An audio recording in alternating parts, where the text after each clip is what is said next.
Hey, Brian from Garage Mahal. Traveling once again, and I'm in a hotel room that has one of these GE air units, and it would only go down to 66 degrees. So obviously a lot of people like it a lot cooler, 62 or 60. So on this unit, it's pretty easy to do. Make sure that you put it into the off mode first, very important.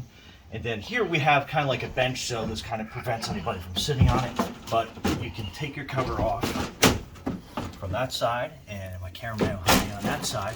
This cover comes off pretty easy like that. Slide that out of the way, and then under here you have an auxiliary button. So you press that once, and that's going to put you into the auxiliary mode. And then there's a couple things that you can go through. So first is, this controls a constant fan, on or off. A lot of times you want to put this into the on position, so that designates the on position. And then this 5 mode will tell you your lowest setting. So this would be 60. I think goes up to 3. So that's your 66, like your 64, 62, and then that's your 60 range. So, and it will designate that as the cool mode, and then you're done. You basically go back, you hit the auxiliary button once, and that will save all your settings for you.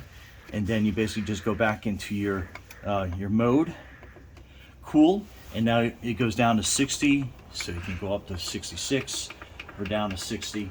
And then with that 4 mode, you have your constant air. And then your cover just simply goes back up on here. And then, like I said, we have this little bench that's in the way. And cameraman will help me out on that side.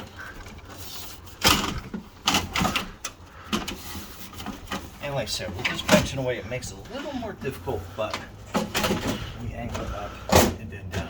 And then there you go. You're good to go. Constant fan, 60 degrees. Anyway, Brian from Garage Mahal, thanks for watching, and be safe out there.